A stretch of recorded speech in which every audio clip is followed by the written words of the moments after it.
তিনি সূক্ষ্মদর্শী, সব জানতা। পৃথিবীর কোন চোখ ওনারা দেখতে পায় না, কিন্তু তার চোখ সবাইরে দেখে। চিল্লায় বলেন তো তিনি কে?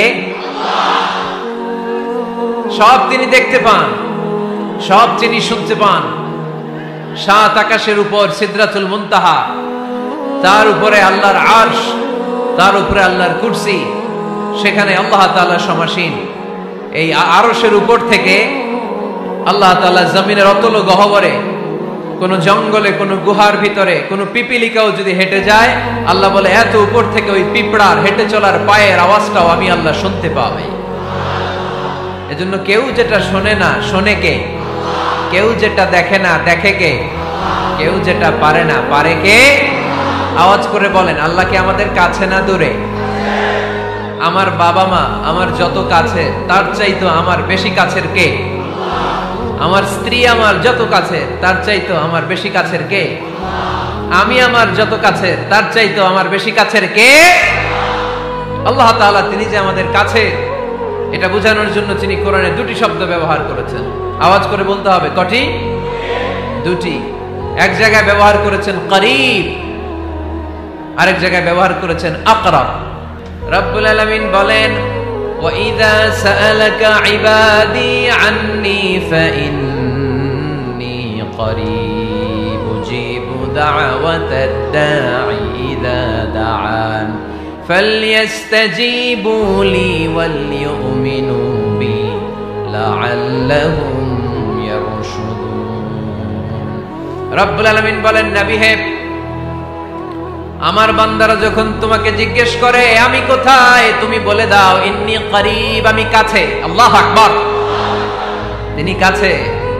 আল্লাহর হাবিব সাল্লাল্লাহু আলাইহি ওয়াসাল্লামকে আল্লাহ কমান্ড দিলেন, আপনি বলে দেন, যখনই উম্মতেরা জিজ্ঞেস করবে আল্লাহ কোথায়, আমি কোথায়, আপনি বলে দেন ফাইন্নী করিব, আমি কাছে। আরেক জায়গায় আল্লাহ ব্যবহার করলেন আকরাব, কাছে না। করিব মানে কাছে, আর আকরাব মানে সবচাইতে কাছে। The closest one, the most closest one, সবচাইতে কাছে। ওয়া নাহনু আকরাবু ইলাইহি মিন হাবলিল ওয়ারিদ। তোমার পেছনে যে স্পাইনাল কর্ড, শির দ্বারা, ব্যাকবোন, মেরুদণ্ড, যেটা আমাদের দেহের একেবারে মাঝখানে, আল্লাহ বলে আমি ওইটারও কাছে। কোন কোন মুফাসসিরিন ইকরাম বলেন, আমাদের যে খাদ্যনালী আর শ্বাসনালী, এটা আমার ঘাড়ের যত কাছে, আমার আল্লাহ আমার তার চাইতেও বেশি কাছে। তার মানে এই আয়াত দ্বয় থেকে আমরা বুঝতে পারলাম আল্লাহ দূরে নন, তিনি আমাদের কাছে। তিনি আমাদের কাছে, ডাকলেই তিনি সাড়া দেন। সুবহানাল্লাহ পড়েন। ভায়া হয়ে তার কাছে যাওয়া লাগে না, মিডিয়া হয়ে যাওয়া লাগে না। আমার সাথে দেখা করতে হইলে কত ভায়া হয়ে আসা লাগে, পাওয়া যাচ্ছে না। কিন্তু আল্লাহরে পাইতে হইলে অ্যাপয়েন্টমেন্ট লাগে। আওয়াজ করে বলতে হবে মুসলমান, আল্লাহরে কাছে পেতে সিরিয়াল লাগে। আল্লাহ বলে ডাক দিলেই আমার আল্লাহ আমার ডাকে সাড়া দেয়। চিল্লায় বলেন ঠিক কি না? এজন্য বুখারীর বর্ণনায় বিশ্বনবী বললেন, ফাইন যাকারানি ফি নাফসি যাকারতুহু ফি নাফসি। আমার বান্দা যদি আমারে একা একা ডাকে, মুহূর্তের মধ্যে আমি আমার বান্দারেও একা একা ডাকতে শুরু করে দে। ফাইন যাকারানি ফি নাফসি যাকারতুহু ফি নাফসি। আমার কোন বান্দা যদি আমারে একা একা স্মরণ করে, আমি আমার বান্দারে একা একা স্মরণ করি। ওয়া ইন যাকারানি ফি মালাইন যাকারতুহু ফি মালাইন খায়রিম মিনহু। আর আমার বান্দা যদি আমাকে একা একা স্মরণ না করে বিশাল মহাসমাবেশে স্মরণ করে, তাহলে আমি আল্লাহ তাআলা আমার আরশে ফেরেশতাদেরকে নিয়ে এর চেয়ে বড় মহাসমাবেশ করে আমার বান্দারে স্মরণ করি। ওয়া ইন তাকাররাবা ইলাইয়া বিশিবরিন তাকাররাবতু ইলাইহি যিরাআন। আমার বান্দা যদি আমার দিকে এক বিঘত আসতে চায়, আমি আমার বান্দার দিকে এক হাত এগিয়ে যাই। আপনি এক হাত আল্লাহর কাছে যেতে চাইলে আল্লাহ এক হাত এগিয়ে যায়। ওয়াইন তাকাররাবা ইলাইয়া যিরাআন তাকাররাবতু ইলাইহি বাআন। আমার কোন বান্দা যদি আমার দিকে এক হাত এগিয়ে আসে, আমি আমার বান্দার দিকে দুই হাত এগিয়ে যাই। ওয়াইন আতানি ইয়ামশি আতাইতুহু হারওয়ালা। আমার বান্দা যদি আমার দিকে হেঁটে হেঁটে আসতে চায়, আমি আমার বান্দার কাছে যাওয়ার জন্য দৌড়ে দৌড়ে ছুটে যাই। এজন্য আওয়াজ করে বলতে হবে, আল্লাহ কাছে না দূরে? আরো জোরে, কাছে না দূরে? The most closest one, সবচাইতে কাছে। চাইলেই আমরা আল্লাহর কাছে যেতে পারি। আমরা আজকে জেনে যেতে চাই কি কাজ করলে আল্লাহর নৈকট্য পাওয়া যায়, কি কাজ করলে আল্লাহর কাছে যাওয়া যায়। দুইটা সোর্স থেকে জানবো। কয়টা সোর্স? এক হচ্ছে কোরআন, আরেক হচ্ছে সুন্নাহ। আওয়াজ করে জবাব দেন। এক হচ্ছে, আরেক হচ্ছে। তো আসেন কোরআনকে আমরা জিজ্ঞেস করি, কোরআন তুমি আমাদেরকে বলো কি করে আমরা আল্লাহর কাছে যেতে পারি, কি করে আমরা আল্লাহর কাছের বান্দা হতে পারি, কি করে আমরা আল্লাহ তাআলার নৈকট্য পেতে পারি। এবার কোরআন আমাদেরকে প্রেসক্রিপশন দিচ্ছে, শোনো, তোমরা যদি আল্লাহর নৈকট্য প্রাপ্ত বান্দা হতে চাও তাহলে সিজদায় লুটিয়ে পড়ো। কোরআনের নির্দেশ হচ্ছে সিজদায় লুটিয়ে পড়ো, আল্লাহর নৈকট্য হাসিল করো। ওয়াসজুদ ওয়াক্তারিব, সূরা আলাকের শেষ আয়াতের শেষাংশে আল্লাহ আমাদেরকে শিখাইয়া দিচ্ছেন, আমার কাছে আসতে চাও, ওয়াসজুদ, সিজদায় লুটিয়ে পড়ো, ওয়াক্তারিব, আমার কাছে চলে আসো। সুবহানাল্লাহ পড়েন। বান্দা যখন সিজদায় লুটিয়ে পড়ে তখন বান্দা আল্লাহ তাআলার সবচেয়ে কাছে চলে যায়। ফাকসিরু ফিহি দুআ, তাই তোমরা বেশি বেশি দোয়া করো। সিজদায়ে নত হও, অশ্রু ছাড়ো, প্রভুর শরণে হৃদয় গাড়ো। সিজদায়ে নত হও, অশ্রু ছাড়ো, প্রভুর শরণে হৃদয় গাড়ো। প্রাণ খুলে সব ব্যথা বলো প্রভুকে, বলো প্রভুকে। রাত কি কেটে যাবে ঘুমে অলসে, রাত কি কেটে যাবে ঘুমে অলসে। তুমি কি জানবে না তোমার নিজেকে প্রভুকে, রাত কি কেটে যাবে ঘুমে অলসে। ঠিক কিনা? ঘুমে অলসে আমাদের রাত কেটে যায়, সিজদা দেওয়ার সময় নাই। কখন প্রভুর দরবারে হাজিরা দেব, কখন সিজদা দেব? আল্লাহর হাবিব সাল্লাল্লাহু আলাইহি ওয়াসাল্লাম বললেন, আকরাবু মা ইয়াকুনুল আবদু মির রাব্বিহি ওয়া হুয়া সাজিদ ফাকসিরু ফিহি দুআ। তোমরা যখন সিজদায় লুটিয়ে পড়ো তখন তোমরা আল্লাহর সবচাইতে কাছে চলে যাও। এজন্য ওই সময় বেশি বেশি আল্লাহর কাছে চেয়ে নাও। সুবহানাল্লাহ পড়েন। মনের যত আকুতি আছে, যত জ্বালা আছে, যত বেদনা, সিজদায় পড়ে আল্লাহরে বলার দরকার আছে না নাই? কারণ কেউ যেটা শোনে না, শোনে কে? পরীক্ষায় ভালো করতে চান, সিজদায় লুটিয়ে পড়ে আল্লাহরে বলেন। নেককার স্ত্রী চান, সিজদায় পড়ে আল্লাহরে বলেন। নেককার সন্তান চান, সিজদায় লুটিয়ে পড়ে আল্লাহরে বলেন। বিসিএস পরীক্ষায় টিকতে চান, সিজদায় লুটিয়ে পড়ে আল্লাহকে বলেন। পাসপোর্ট দিয়ে রেখেছেন, ভিসা হয় না, সিজদায় লুটিয়ে পড়ে আল্লাহরে বলেন। মনের যত জ্বালা, যত যন্ত্রণা, যত আকুতি, যত হাহাকার, সিজদায় লুটিয়ে পড়ে আল্লাহরে বলেন। কারণ আল্লাহর দরবার এমন দরবার, এই দরবার থেকে কেউ কোনোদিন খালি হাতে ফিরে না। চিল্লায় বলেন ঠিক কিনা? কেউ ফিরে না খালি হাতে আল্লাহরে তোর দরবারেতে, তাই না? আকরাবু মা ইয়াকুনুল আবদু মির রাব্বিহি ওয়া হুয়া সাজিদ। বান্দা যখন সিজদায় লুটিয়ে পড়ে বান্দা আল্লাহর সবচাইতে কাছে চলে যায়। এই কথাটা মনে থাকবে আপনাদের সবার। আমরা কখন আল্লাহর সবচেয়ে কাছে যাই? আওয়াজ করে বলেন। যখন আমরা সিজদায় পড়ে থাকি। আপাত দৃষ্টিতে মনে হয় সিজদাটা যখন দেই জায়নামাজের উপরে আমার কপালটা পড়ে, সিজদাটা যখন দেই মসজিদের টাইলসের উপরে আমার সিজদাটা পড়ে, সিজদাটা যখন দেই মনে হয় যে মসজিদের কাপড়ের উপর আমার কপালটা পড়ে। কিন্তু বিশ্বনবী বলেন না, তোমার কপালটা আল্লাহর কুদরতি পায়ের উপরে পড়ে। আকরাবু মা ইয়াকুনুল আবদু মির রাব্বিহি ওয়া হুয়া সাজিদ। যখন সিজদায় লুটিয়ে পড়ে বান্দা আল্লাহর সবচাইতে কাছে চলে যায়। তাহলে কোরআন আমাদেরকে জানালো, যদি আল্লাহর প্রিয় হতে চাও সিজদায় লুটিয়ে পড়ো। আল্লাহর প্রিয় হতে চাইলে কি করব? আওয়াজ করে বলেন কি করতে হবে? আল্লাহর হাবিব সাল্লাল্লাহু আলাইহি ওয়াসাল্লাম লম্বা সময় ধরে রাতে সিজদায় পড়ে থাকতেন। আল্লাহর হাবিব সাল্লাল্লাহু আলাইহি ওয়াসাল্লামের সাহাবারা সব সময় লম্বা লম্বা রুকু দিতেন, লম্বা লম্বা সিজদা দিতেন। কিন্তু আমরা রুকুর মধ্যে তাড়াহুড়ো করি, সিজদা দিতে যে তাড়াহুড়ো করি, এরকম আছে না নাই? আপনারা তাড়াহুড়ো করেন? করবেন না আমার ভাইয়েরা। There is no rushing in salah. সালাতে তাড়াহুড়ো নেই। There is no hastiness in salah. সালাতে কোনো তাড়াহুড়ো নেই। সল্লু সালাতান মুআদ্দি', এমন ভাবে নামাজে দাঁড়াবেন মনে করবেন এটাই হতে পারে আমার জীবনের শেষ নামাজ। ঠিক কি না? Perform the salah as if this is your last and final prayer. এমন ভাবে মুসল্লায় দাঁড়ান মনে করেন এটাই হতে পারে জীবনের শেষ নামাজ, this is my last chance. এখন বাজে 3:30। কেউ যদি বলে আসরের যে নামাজটা পড়বেন এটাই আপনার জীবনের শেষ নামাজ, ওই নামাজ আপনি তাড়াহুড়া করবেন? কথা বলেন। আরে কাঁদতে কাঁদতে আপনি শেষ। এত সুন্দর ওযু বানাবেন, এত সুন্দর আতর মেখে যায় নামাজ বিছিয়ে পাঞ্জাবিটা পরে আপনি নামাজে দাঁড়াবেন। রুকুতে কি সুন্দর রুকু করবেন, লম্বা সময় সিজদা করে চোখের পানি দিয়ে তো সেদিন আপনার যায় নামাজ আপনি ভিজিয়ে দিবেন, ঠিক কিনা? কেন এমনটা করবেন? কারণ আপনি জেনে গিয়েছেন এটাই আমার শেষ নামাজ, তাই না? তো প্রতিটা নামাজের সময় এই জিনিসটা ভাবলে সমস্যা কোথায়? আমরা যে আরো আধা ঘন্টা এখানকার সবাই বেঁচে থাকবো কোনো গ্যারান্টি আছে? আরো 10 মিনিট হায়াত পাবো, গ্যারান্টি? 5 মিনিট, 2 মিনিট, শ্বাস যেটা নিলাম, ব্রেথ ইন করলাম, এটার ব্রেথ আউট করতে পারবো, কোনো গ্যারান্টি আছে?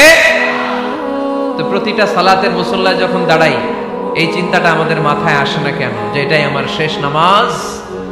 সাল্লু সালাতান মুআদ্দিন। যখনই নামাজে আমরা দাঁড়াবো আমরা ভাববো হতে পারে এটাই আমার জীবনের শেষ নামাজ, এটাই জীবনের, ভাবা যাবে? আর লম্বা চূড়া রুকু করবেন, লম্বা সেজদা করবেন, রুকুতে পিঠটা সোজা রাখবেন। আল্লাহর হাবিব সাল্লাল্লাহু আলাইহি ওয়াসাল্লাম যখন রুকু করতেন পিঠটা থাকতো স্ট্রেট ফরওয়ার্ড, বাঁকাও না উঁচুও না, ওয়াকানা বাইনা যালিক। সাহাবারা বলতেন আল্লাহর হাবিব সাল্লাল্লাহু আলাইহি ওয়াসাল্লামের রুকুর পিঠের উপরে পানি ভর্তি কোনো গ্লাস রেখে দিলে গ্লাসটাও কাঁপবে না, পানিটাও পড়বে না। তার মানে বাঁকা ছিল পিঠ, তাই না? কি ছিল? সোজা। আবার আল্লাহর হাবিব সাল্লাল্লাহু আলাইহি ওয়াসাল্লাম বললেন সবচেয়ে বড় চোর যে নামাজে চুরি করে। সাহাবারা বললেন কাইফা ইয়াসরিকু ফিস সালাহ, নামাজে কেমনে চুরি করে? আল্লাহর হাবিব সাল্লাল্লাহু আলাইহি ওয়াসাল্লাম বললেন ইয়াসরিকু ফি রুকুইহি ওয়া সুজুদিহি, রুকু সেজদায় চুরি করে। এরকম নামাজ চোর আছে না নাই? রুকু থেকে সোজা হয়ে দাঁড়িয়ে কয়েক সেকেন্ড আপনি রিল্যাক্স করবেন। প্রথম সেজদা দিয়ে আপনি সোজা হয়ে বসে কয়েক সেকেন্ড রিল্যাক্স করবেন। কি করবেন? রিল্যাক্স। আওয়াজ করে পড়েন সবাই, রিল্যাক্স। নামাজে তাড়াহুড়ো নাই, সালাত হচ্ছে মেডিটেশন, রিল্যাক্স। এক সেজদা দিয়ে বসে আপনি রিল্যাক্স করবেন ধীরস্থির ভাবে, এরপরে দ্বিতীয় সেজদায় যাবেন। অনেকে সেজদা প্রথমটা দিয়ে কোন রকম মাথাটা তুইলেই আবার সেজদায় দৌড় মারে, আছে না নাই? রুকু থেকে স্ট্রেট ফরওয়ার্ড দাঁড়ানোর কথা, দাঁড়িয়ে 1-2 সেকেন্ড রিল্যাক্স করার কথা, ওইটা না করে রুকু থেকে কোন রকম মাথা তুলেই আবার সেজদায় দৌড় মারে, এরকম ডাকাত আছে না নাই? এরাই সালাত চোর। আমরা যেন নামাজ চোরের খাতায় নিজেদের নাম না চলি, আমরা যেন বেশি বেশি আল্লাহর সেজদা দেই। আল্লাহর হাবিব সাল্লাল্লাহু আলাইহি ওয়াসাল্লাম সব সময় লম্বা লম্বা সেজদায় পড়ে থাকতেন। আল্লাহর নবীর সাহাবারা সব সময় লম্বা লম্বা সেজদায় পড়ে থাকতেন। আল্লাহ বলেন তারাহুম রুকআন সুজদা, আপনি দেখবেন আল্লাহর নবীর সাহাবারা আবু বকর, ওমর, উসমান, আলী রাদিয়াল্লাহু তাআলা আনহুম আজমাইন, তাদের স্বভাব ছিল বিপদে পড়লেই লম্বা লম্বা সেজদায় পড়ে যেতে। এক সাহাবী এসে বললেন ইয়া রাসূলুল্লাহ আল্লিমনি আমালান ইযা আমিলতুহু ইউদখিলুনিল জান্নাহ, আপনি আমারে এমন একটা আমল শিখায় দেন যে আমল করলে আল্লাহ আমারে জান্নাতে ঢুকায় দিবে। আল্লাহর হাবিব সাল্লাল্লাহু আলাইহি ওয়াসাল্লাম বললেন আলাইকা বিকাসরাতিস সুজুদ, তোমার উচিত বেশি বেশি আল্লাহর জন্য সেজদায় লুটিয়ে পড়া। বেশি বেশি সেজদায় লুটিয়ে পড়লে ওই সেজদাকারীর জন্য জান্নাতকে ওয়াজিব করে দেয় কে? কিয়ামতের ময়দানে আল্লাহ বলবেন ও আমার বান্দারা আমারে সেজদা দিয়ে দেখা, কারা কারা দুনিয়াতে সেজদা দিয়েছিলি, আজকে এই কিয়ামতের ময়দানে আমারে সেজদা দিয়ে দেখা। আমরা যারা দুনিয়ার বুকে সেজদা দিয়েছি আমরা আল্লাহু আকবার বলে সেজদায় লুটিয়ে পড়ব, আলহামদুলিল্লাহ পড়েন। আর যারা দুনিয়ার বুকে সেজদা দেয় নাই, মসজিদে যায় নাই, সেজদাকারীদের সাথে আন্দোলন করে নাই, তারা সেদিন অনেক চেষ্টা করেও তাদের পিঠটারে বাঁকা করতে পারবে না। তাদের পিঠটারে সেই দিন লোহার মতো শক্ত করে দিবে কে? يوم يكشف عن ساق ويدعون إلى السجود فلا يستطيعون।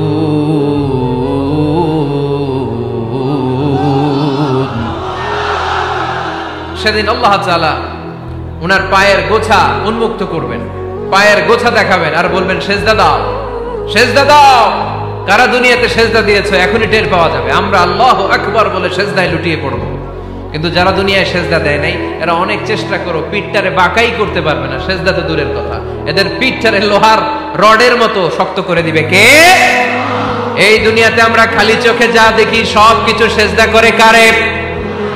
সূরা রহমানে আল্লাহ বললেন ওয়ান নাজমু ওয়াশ-শাজারু ইয়াসজুদান, আকাশের তারকারাজি আর জমিনের বৃক্ষরাজি সবকিছু সেজদা দেয় একজন রে, তিনি কে? আকাশের তারাগুলো সেজদা দেয় কারে? এই গাছপালাগুলো সেজদা দেয় কারে? দেখছেন কোনদিন? দেখেন নাই? ওই চোখ আমাদের নাই তাই আমরা দেখি না। এই পৃথিবীর সবকিছু জিকির করে আল্লাহ, কিন্তু ওই কান আমাদের নাই, এজন্য আমাদের কান দিয়ে আমরা শুনি না। রব্বুল আলামিন বলেন ওয়া ইম মিন শাইইন ইল্লা ইউসাব্বিহু বিহামদিহি ওয়ালাকিন লা তাফকাহুনা তাসবিহাহুম। নবমণ্ডল ভূমণ্ডল যেখানেই যেটা থাকে না সবকিছু জিকির করে কার? এই যে আকাশের পাখিগুলো উড়ে বেড়ায়, পাখিগুলো জিকির করে কার? নদী নালা জিকির করে কার? সাগর মহাসাগর জিকির করে কার?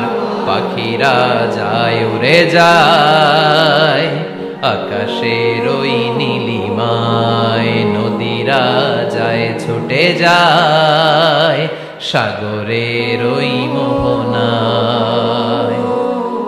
পাখ পাখালি আর সাগর নদী, পাখ পাখালি আর সাগর নদী কার গুণগান গায়?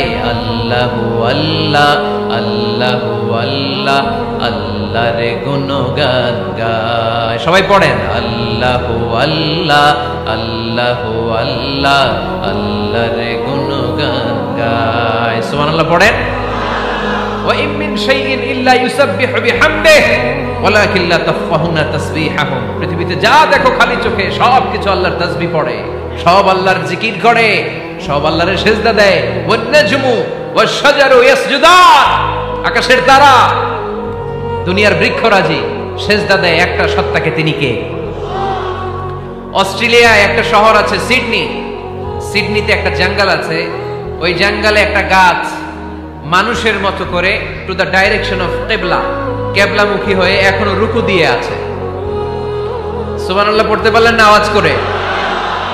অনেক ক্যালেন্ডারে ছবিটা দেখা যায়, পেপার কাটিং আমি দেখেছি, একেবারে মানুষের মতো গাছটা। এটা এমন ভাবে বড় হয়েছে, এটা বড় হয়ে এমন ভাবে বেন্ড করেছে, মাথাটা বাঁকা হয়ে টু দ্য ডাইরেকশন অফ কিবলা, কিবলামুখী হয়ে রুকু করে আছে। অনেক গাছ আছে সেজদা করে আছে। গোটা বিশ্বের যা কিছু দেখা যায় সবকিছু সেজদায় লুটিয়ে পড়ে কার জন্য? সবকিছু জিকির করে কার?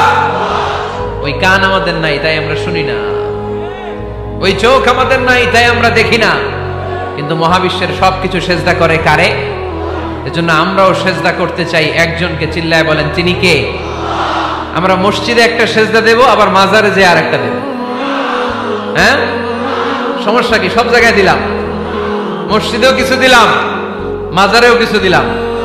কুমিল্লার ভাইয়েরা আওয়াজ করে উত্তর দাও, মুসলমান সেজদায় কোনো ভাগাভাগি চলে? আল্লাহর রাজত্বে কোনো ভাগাভাগি আছে? সেজদা চলবে একজনের।